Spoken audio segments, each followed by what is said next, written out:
I see many people seem to be confused about terms like racism or white nationalism, and they take this as an attack on white people. And it, it's both sides seem.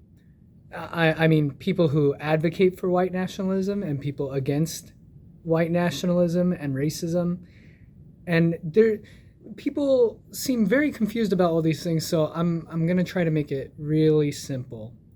So if you look at me, I look like I belong to a certain group. Most people assume I'm Asian. My father is white. My mother is Asian, East East Asian, because the term Asian is kind of used as a blanket term, but Asia is a big continent. And right there, we say white and Asian, right? But people of Anglo-Saxon, Caucasian descent, people from typically cold climates, they have certain features, right? Phenotypical features in genotypes and phenotypes. These are different parts of our DNA expressed in different ways, right? So people from certain regions share characteristics oftentimes. Now, we use these blanket terms based on color, generally, white, black, brown, and then Asian is kind of an outlier, which there's that's a different discussion, but this comes down to colorism. So colorism is part of this blanket of terminology, right? So race, color, whatever, it all has to do with grouping people. So everything we're talking about, race, nationalism, these are imaginary concepts that humans have created to divide us into categories. And these categories are used to say different people are a certain way, and that makes them better or worse, weaker or stronger, more beautiful or ugly than other people. So you see this a lot with white people are a certain way and black people are a certain way. And this makes, generally speaking, the idea is that white people are better, right? And then you see this with Asian people, whatever. So when it comes down to it, race isn't really an agreed upon thing. It's a malleable, changing concept. It fluctuates. And a great example is when Japan occupied Korea. Like, you look at a lot of Northeast Asian people, we share very similar phenotypical characteristics. We have similar eyes, facial structures.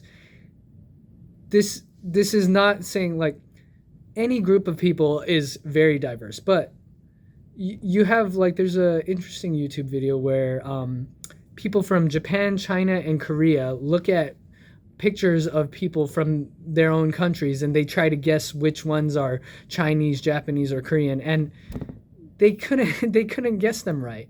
And any group of people, you go anywhere across the world, you'll see a lot of overlap, even though culturally speaking we propagate these myths that black people all look like this and all act like this. And a very racist rhetoric I see is like, the only attractive black people have white faces, white features. And it's like, it's really mind-blowing, like the kind of mental gymnastics that racists will use. So when I say racists, right, these are people who cling to the idea that being part of a certain racial group makes them a certain way, and they hold on to the idea that it makes them better. Now, you'll see people who try to circumvent being called a racist by saying that, no, I'm not a racist, I just believe that we should be separate. So they believe in racial separation. Now, racial separation, I saw a video of a KKK leader saying, I'm not a racist, I just believe that, we're all a certain way and we should be separate. So at its root, that concept, right, racial separatism, that the races need to be separate, right? It's because they believe that races have inherent characteristics and these characteristics are causing them to collide and need to be separated to prevent conflict, right? So when people claim they have a racial preference, right, it's not racist, it's just a preference, right? It's because you believe in these inherent characteristics that have inherent desirability or positivity versus negative traits, right? So at its core, they may try to mask it as, something else, but at its core, it is the belief that there's superiority, desirability versus inferiority and repulsion, right? So all this stuff aside, right? I need to touch on nationalism. So white nationalism, right? So America at its foundation is a white nationalist state. It is a white nationalist country. So nationalism, right? What is a nation? A nation is a state, a group that has a governmental basis, a shared foundation in laws and legal proceedings, right? So the United States of America, it's a long history, but separate states. You look at America, it's a big region, and we call these different things provinces. There's other words for it. I'm blanking, federations, whatever. But it's just a group of people who share, generally speaking, a common ethnicity and culture, and has banded together to create a legal foundation, right? So when we say like white nationalism, this is like make America great again, back to a time when white people and white men held the most amount of power. And when we say power, power is able to exert your will and your dominance over another person's will and dominance. And this expresses itself through legal proceedings, law enforcement, job opportunity, housing, all of these things. So all you have to do is look at who held the most power in America, who holds the most power in the world, right? Who are the richest people in the world? Who were the American presidents? Who were the generals? Who were the police officers? And yes, there is changing, right? There are cultural changes. Other people, it's not so black and white as it's not so black and white, right?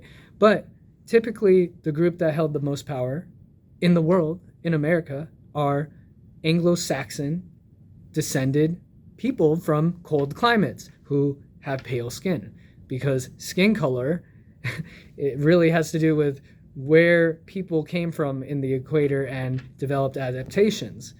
And even evolutionary speaking, groups of people, they change in appearance developing on where they move to. So you can look more into this. It's like haploid groups and blah, blah, blah. And Carl Sagan has this great, the pale blue dot quote, where he's looking at the Earth and he says it's a pale blue dot suspended in a sunbeam.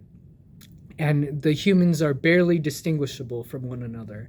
And that's the thing, like when we look at like crabs on the beach, right? They may be different species or kinds of crabs, but they look like crabs to us, generally speaking, if they're part of the same group, right?